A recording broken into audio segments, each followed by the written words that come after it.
Este podcast tiene lenguaje explícito y las opiniones son mías. Acá, piba Afroquom. En 1492 los nativos descubrieron que eran indios, descubrieron que vivían en América, descubrieron que estaban desnudos, descubrieron que existía el pecado, descubrieron que debían obediencia a un rey y a una reina de otro mundo y a un Dios de otro cielo. Y que ese Dios había inventado la culpa y el vestido, y había mandado que fuera quemado vivo quien adorara al sol y a la luna y a la tierra y a la lluvia que la moja. ¿Necesitamos que se nos descubra para existir? ¿Qué onda, papi? ¿Cómo estás? Hola, hija, ¿cómo va? Bien, acá, recién llego, ¿viste? Estoy un poquito cansada. ¿No tenés ganas de hacerte unos mates? Bueno, si pones la pava, yo hago. ¿Tanto vas a estar con el celular? Bancada, pa, que estoy leyendo las pelotudeces que tuitea la Villarruel. ¿Qué haces leyendo eso? No, vos no te imaginás la gilada que tiró esta boluda. ¿Otra vez? ¿Qué dijo ahora? Escuchá, te lo voy a leer. Feliz Día de la Hispanidad. Un día como hoy sucedía una de las epopeyas más importantes de la historia de la humanidad. Se avistaban las tierras del continente americano y dos culturas se unían en la hermosa mixtura que es Hispanoamérica. Orgullo por ser hija de esa fusión.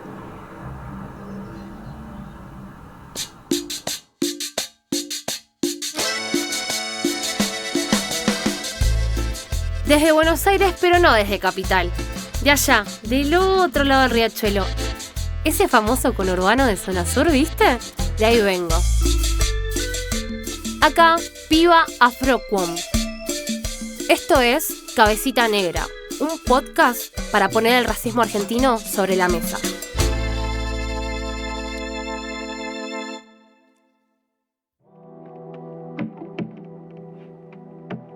Cuando estaba en primaria, al 12 de octubre le decíamos el Día de la Raza, porque se conmemoraba la llegada de Colón a América.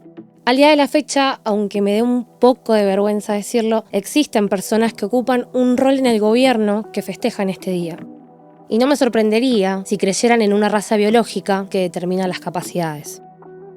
En este podcast nombramos muchas cosas que se desprenden de la raza, sí, pero de ninguna manera se lo hace apuntando desde ese lado biologicista, que nace desde una ciencia blanca.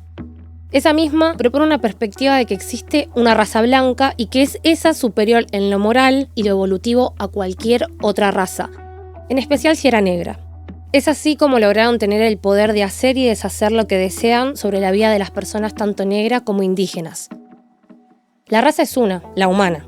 Si hoy hablamos de raza desde un lado social para ejercitar una conciencia de lo que significó esa ideología biologicista, porque la realidad es que no existe una capacidad distinta entre indígenas y blancos a la hora de aprender algo, por ejemplo.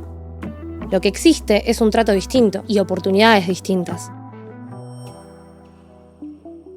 Recién por 2010, acá en Argentina se dejó de usar el Día de la Raza y se empezó a celebrar el Día del Respeto a la Diversidad Cultural.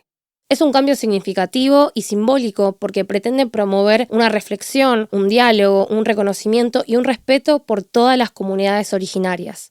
Yo me pregunto, ¿dónde andará ese respeto? Porque los wichís siguen cagados de hambre y sin acceso al agua potable igual que antes. Porque los mapuches siguen siendo perseguidos y desplazados en sus tierras ancestrales por gendarmería. Para entender un poco y dimensionar lo que fue el 12 de octubre, quiero que escuchemos a Leo Calbullahue, profesor de historia y artista visual mapuche. El proceso de conquista y colonización inició en 1492 y fue a partir de allí que se expandieron todas estas corrientes colonizadoras desde Centroamérica hacia el sur. Lo que hicieron los colonizadores en Centroamérica fue arrasar con las comunidades indígenas que allí vivían, con las comunidades originarias. Arrasaron con todas las poblaciones originarias, por eso es que hoy en día en Centroamérica, producto del tráfico de personas esclavizadas, hay una mayoría de población negra en Centroamérica y no se ven tantas comunidades indígenas como en el sur de América. Fue como el área de experimentos en el que en la que se cometió el primer genocidio, que fue hacia las comunidades indígenas. Y después esta segunda, podemos llegar a considerar, ¿no?, como esta segunda barbarie, que fue la esclavización de millones de personas de África para trabajar en las plantaciones, para trabajar en los cultivos. Los españoles no tardaron en expandirse hacia el sur y llegaron a lo que hoy es Perú. Y allí también fundaron sus principales enclaves, a través de las cuales exportaban materias primas para España, en una clara relación desigual, en donde España recibía los beneficios de la conquista, mientras América claramente era la que salía perdiendo en términos de productividad y en términos de conquista. Y obviamente también toda esta conquista y esta colonización del sector productivo también se vio en términos sociales y en términos culturales. Las sociedades cambiaron. Surgió esto que se llamó el sistema de castas, a través del cual los españoles estaban en la pirámide, arriba del todo. Después seguían los criollos, los hijos de españoles. Después teníamos a los mestizos, llamados mestizos, ¿no? Resultado de, vamos a decir, como de la relación entre españoles y comunidades indígenas. Después las comunidades indígenas. Después las personas negras que habían sido esclavizadas. Entonces se armó como toda una jerarquía que oprimió de arriba hacia abajo, en función de una diferencia racial, de una diferencia de sangre. Es desde la llegada de lo blanco que arrastramos heridas abiertas.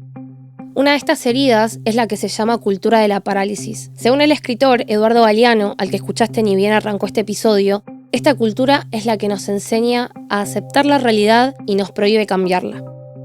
Eso explica un poco por qué nos acostumbramos o nos conformamos o ni siquiera nos frenamos un toque a cuestionar nuestra posición en la sociedad. Retomemos un toque lo que decía Leo sobre la organización social de esa época, que medía la humanidad que poseías en base a cuánta sangre española tenías. Mientras más sangre española, más ventajas y oportunidades de vida. Me pueden querer correr con que ya no existe esa forma de colonización, pero lo que sigue latente son maneras muy parecidas de controlar y mantener el poder sobre ciertos sectores que, o casualidad, son los mismos de siempre. ¿Cómo puede ser que al día de hoy existan personas que celebren y reivindiquen uno de los más grandes genocidios de la historia? No, papi, esto lo escribió por Twitter. Es como si fuese el Face, ¿viste? Wow, primero el otro, que se identifica con la Thatcher. Y ahora esta, que le chupa el orto a Europa. Vamos, viejo. Y sí, ¿viste? Esta se supera todos los días. La posta es que es re grave que diga cosas como esa. O sea, con el peso de la palabra y el poder que tienen, no pueden tener discursos de ese estilo. A mí me angustia mucho que gente que detesta nuestro país lo esté manejando a su antojo. Y encima tenga la cara de celebrar un día que es memoria, de recapacitación. Hay unas palabras de un militante anarquista santafesino que fue escritor, periodista, filósofo y sindicalista entre tantas cosas. Y comparto mucho de lo que dice sobre lo que significa el 12 de octubre. Osvaldo Bayer casi que suelta las palabras justas sobre lo que creo y pienso. El 12 de octubre nunca puede ser un día de festejos en los pueblos americanos. Es el comienzo del imperialismo europeo. La llegada de Colón y de todos los españoles y portugueses y de otras nacionalidades que comenzaron a llegar fue para llevarse el oro, fue para llevarse la plata. Esclavizaron a los pueblos originarios. Comenzaron a llevarse todas las riquezas. Hasta el momento yo nunca me crucé cara a cara con alguien que niegue el gran genocidio que se vivió en nuestro continente hace más de 500 años. Suelen ser personas que se esconden en el anonimato, las que se dedican a defender y aplaudir el trato inhumano que se les dio a las comunidades precolombinas. Porque claro, no les da tanto el cuero para hacerse los guapos. A la que sí le da el cuero es a la actual vicepresidenta, que obvio no es la primera ni la última persona en defender y enorgullecerse de la sangre originaria derramada en nuestro suelo. En la Argentina hay familias que se beneficiaron y benefician al día de hoy de la explotación, el desplazamiento y el genocidio de las comunidades indígenas. Esas mismas personas son las que llaman descubrimiento a un hecho que se basó en la aniquilación de toda comunidad indígena que se resistiera a realizar trabajos forzosos o a adorar a algún dios que no era suyo. Leo reflexiona sobre el uso de la palabra descubrimiento para hablar sobre la conquista del continente. Yo creo que cuando se habla de descubrimiento, justamente se trata como de romantizar o envolver un proceso que fue sumamente violento. Antes incluso se hablaba de encuentro de dos mundos, encuentro de culturas, como esta idea de que hay un intercambio recíproco, equitativo, igualitario, cuando en realidad no fue así, fue un intercambio en el que hubo mucha violencia. Y yo creo que no hablar de esta violencia, invisibilizar estos procesos de conquista, justamente beneficia a quienes tienen ese poder. En este caso particular, para América Latina estamos hablando de las familias oligárquicas, terratenientes, que se beneficiaron de este proceso de conquista, como por ejemplo a los Bullrich en Argentina. Son como sectores de la sociedad que se han beneficiado de una manera muy grosa de este proceso y que por lo tanto no van a cuestionar lo que pasó, porque afecta a su status quo. No hay como una ruptura o un verdadero cuestionamiento sobre lo que pasó. Es como que no se cuestiona en profundidad lo que pasó, ni siquiera las denominaciones, pero porque justamente pone en cuestionamiento el poder. Por eso se sigue hablando de descubrimiento, como una manera edulcorada de ver la historia en la que no se cuestiona el proceso y en la que no se cuestiona la construcción de ese poder.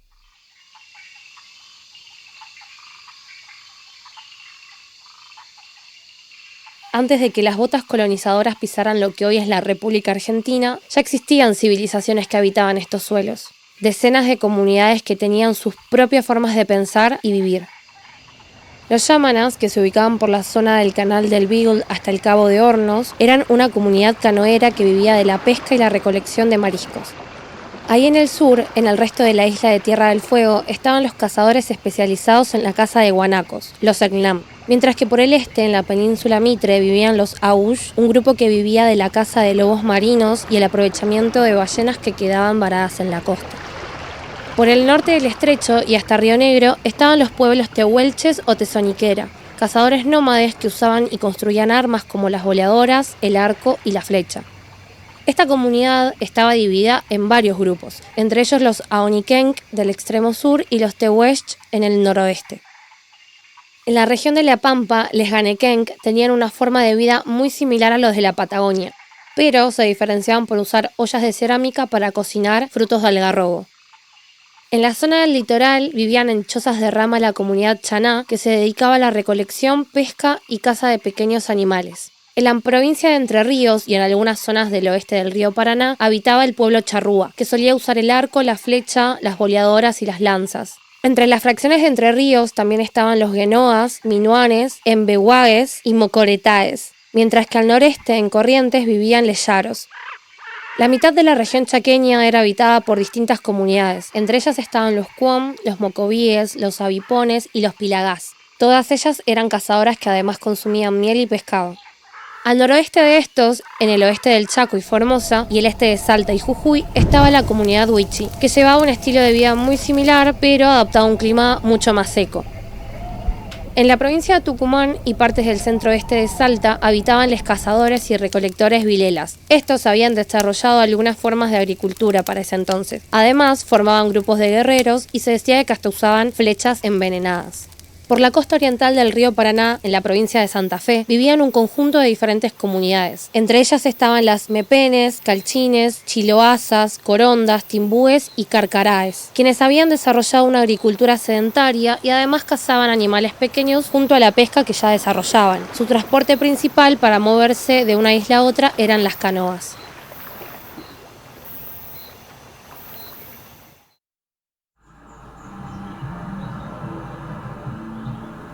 ¿Vos pensás que la gente va a seguir la batuta, lo que quiera hacer esta? Vamos.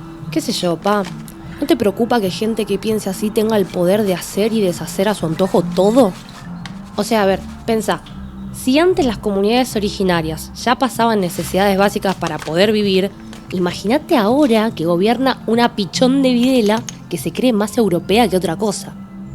Si no llegamos a ver lo que significa que una política apoye estas barbaridades, realmente creo que estamos en cualquiera. Hay muchos discursos que defienden a capa y espada la idea de que tenemos que agradecerles a los españoles por regalarnos tanta civilización y que básicamente sin ellos no seríamos nada. Escuchemos cómo lo explica el propio Galeano. Se disfrazan siempre de obras de caridad. Se supone que las guía la sana intención de dar a conocer el Dios verdadero a los pueblos paganos que viven en la idolatría o de civilizar a los pueblos que viven en la ignorancia y en el atraso. o de otorgar la libertad a los oprimidos. Son siempre empresas inspiradas por el buen corazón de sus protagonistas. La realidad es muy otra, claro. Las matanzas no solo fueron para robarse todos los recursos naturales que teníamos, también se le sumaba la imposición de su Dios y su cultura. Hay que entenderla en el marco de la imposición de un Dios único y de una única cultura, de una única religión, de un único modo de vida posible. A partir de la necesidad de imponer una verdad única como verdad absoluta, que va a ser la gran coartada del despojo, la coartada que el robo necesita para justificarse, están obligadas a despreciar y a condenar lo que encuentran. Parte de la conquista fue con la imposición de la lengua. Todas las comunidades tenían la obligación de hablar el mismo idioma. Tengamos presente que la mismísima Biblia en el Antiguo Testamento condena la diversidad de lenguas. La Torre de Babel. Esta idea de que la diversidad de las lenguas nace de un castigo divino, o sea que Dios para maldecirnos nos hizo hablar lenguas diferentes, evidentemente refleja un gran equívoco que habría que corregir. La diversidad de las lenguas no es ninguna maldición. Imponiendo una lengua, tenían el poder de clasificar de cosa y propiedad a quien sea. Esa imposición de la palabra estaba acompañada del desplazamiento forzoso de las comunidades originarias, otra parte vital para la identidad. Tiene mucho que ver con la cuestión identitaria, con la cuestión material, con la cuestión religiosa, ¿no? Tiene que ver con el desmembramiento de esa persona o de una persona con su tierra, ¿no? Con esta conexión, con esta cosmovisión que hay sobre el resto.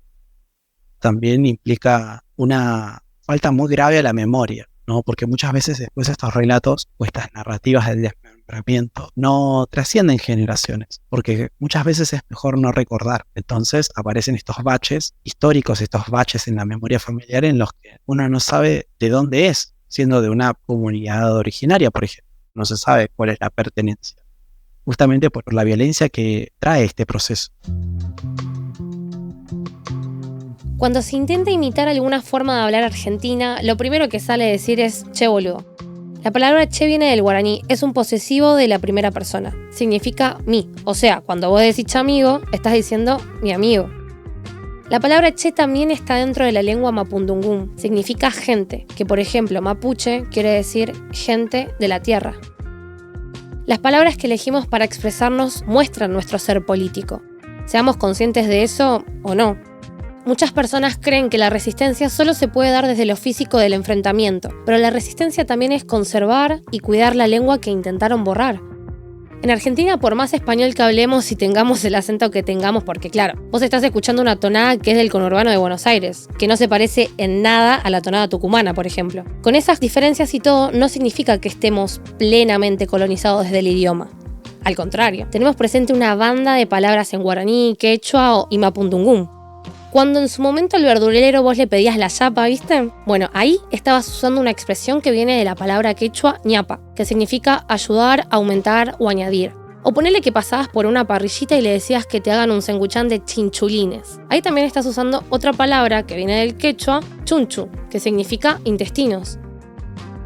Lo valioso de esta resistencia es que podemos verla a lo largo y ancho de Argentina, porque muchos lugares del país tienen nombres como Carcarañá, que viene del guaraní, Caracarañá, que significa carancho diablo, o Purmamarca, que viene del aymara, Purma, que significa sin sembrar o desierto, y Marca, que significa pueblo. Ningún latigazo, ningún corte de pelo, ni ninguna persecución a los cultos y creencias de cada comunidad originaria fue capaz de lograr la plena colonización. Galeano decía que la vida en comunidad centrada en la solidaridad era la forma de manejarse de estas comunidades indígenas. Y dentro de esa pertenencia a la comunidad también estaba la naturaleza que las rodeaba. Por eso no tenemos nada que celebrar cuando hablamos del 12 de octubre. Porque el desplazamiento forzoso a las comunidades no solo debilitó sus identidades, sino que se las sometió al hambre de vivir en suelos no fértiles. A los españoles de ese momento no les importó la vida de esos indios. Y si sabemos todo el daño que hizo la conquista, ¿por qué deberíamos agradecer su llegada? ¿Tenemos que agradecer las pestes que mataron a la mayoría de la población? ¿Tenemos que celebrar cómo se sigue robando y matando tierra en nombre de la mejora económica que tanto se llenan la boca hablando? ¿O tenemos que agradecer a la pobreza a la que se nos sometió a la mayoría? Dejémonos de joder. Creo que ya cargamos con bastantes heridas que todavía cuestan curar. Gracias, Leo, por tanta data histórica. Es necesario que más docentes, historiadores o historiadoras tengan presente una educación decolonial y con una perspectiva antirracista.